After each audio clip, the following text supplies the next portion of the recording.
कृष्णाय वासुदेवाय हरे परमात्मने प्रणतः कलेशनाशाय गोविंदाय नमः। स्वागत है आप सभी के अपने YouTube channel Hariom Sharma money tips पर। मार्गशीर्ष मास के 16वें अध्याय की कथा। मार्गशीर्ष मास के पवित्र महीने में अन्नदान का बड़ा महत्व है। अन्नदान का महत्व तो हर महीने में है, लेकिन मार्गशीर्ष मास का महीना बहुत ही ज़्यादा पवित्र है। आप मार्गशीर्ष मास के महीने में दीपदान, अन्नदान और कथाओं का श्रवण, इन तीनों का बड़ा महत्व है। आप अपने इष्ट देवता की पूजा करें, प्रतिदिन कथाओं का श्रवण करें और जितना सामर्थ्य हो अन्नदान जरूर करें। एक समय की बात है, हिमालय की तराई में सुदेव नाम का एक ब्राह्मण रहता था।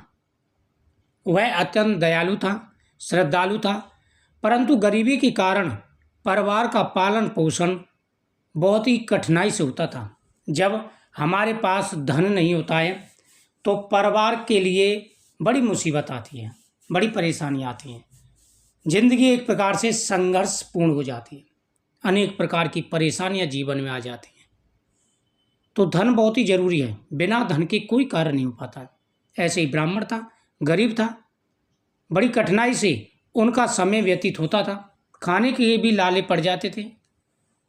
वह अत्यंत श्रद्धालु था, भगवान की पूजा पाठ में ध्यान देता था।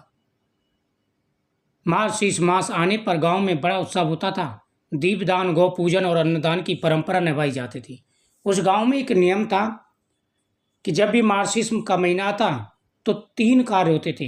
एक तो दीपदान, पूरा गांव मिलकर के दीपदान करता। दूसरा गौ पूजन, शास्त्रों में भी गौ पूजा की बड़ी महत्वता कही गई है। और तीसरा होता था अन्नदान।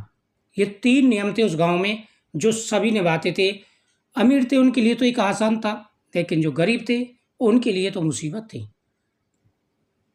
सुदेव सोचता, मैं गरीब हूं, मैं दीपदान कर सकता हूं, गौ पूजन भी श्रद्धा से कर सकता हूं, लेकिन अन्नदान कैसे करूं? क्योंकि अन्नदान तो अमीर ही कर सकते हैं जिनके पास धन है। परंतु इस शुभ मास में दान न करना भी ठीक नहीं है। कुछ तो मुझे भगवान को अर्पित करना ही होगा।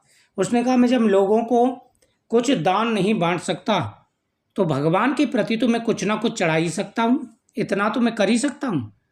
उसने अपनी पत्नी से कहा, देखो हमारे घर में बस मुट्ठी भर चावल हैं, यदि हम इसे भी दे देंगे तो शाम का भोजन कैसे बनेगा? पत्नी बोली, प्राणों से भी बढ़कर पुण्य होता है।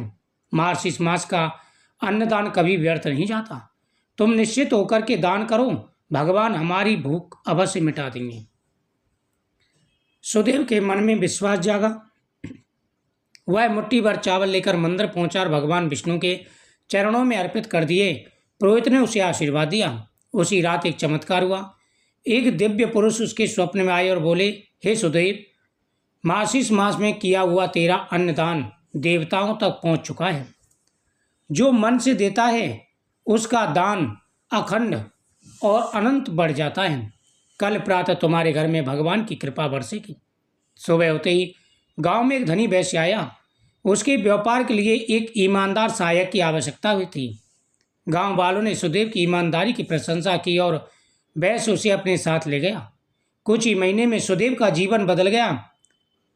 उसका घर अन्न धन से भर गया और घर में सुख और शांति हो गई, क्योंकि जो वैश्य आया था उसको एक ईमानदार व्यक्ति की आवश्यकता थी और सुदेव बड़ा ही ईमानदार था। ये एक सबसे बड़ा धन होता है, ईमानदारी। आज के समय में जो व्यक्ति ईमानदार हैं उनकी कोई पूछ नहीं है, लेकिन भगवान के यहाँ पर उसकी पूछ है।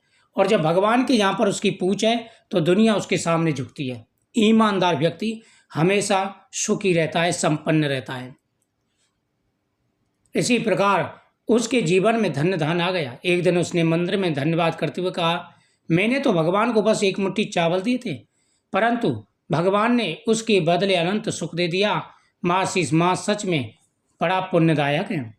तब आकाशवाणी हुई, जो मार्गशीर्ष मास में अन्नदान करता है भगवान स्वयं उसके घर लक्ष्मी के रूप में निवास करते हैं। मार्गशीर्ष मास में अन्नदान सबसे श्रेष्ठ माना गया है। दान बड़ा नहीं, मन की भक्ति सबसे महत्वपूर्ण है। जो दूसरों की भूख मिटाता है उसके घर कभी भी कमी नहीं रहती। भगवान देते हैं, भगवान भावना के भूखे हैं, भगवान सभी की मनोकामना पूरी करते हैं। जीवन में जो भी परेशानी आ रही हैं सारी दूर हो जाती हैं। तो सभी को प्रेम के साथ में भगवान की पूजा करनी चाहिए और उसके साथ साथ अन्नदान जरूर करना चाहिए। अन्नदान का बड़ा महत्व है, शास्त्रों में भी अन्नदान की प्रशंसा मिलती है। तो मुझे उम्मीद है आपको ये जानकारी अच्छी लगी। वीडियो को शेयर करें, चैनल को सब्सक्राइब करें।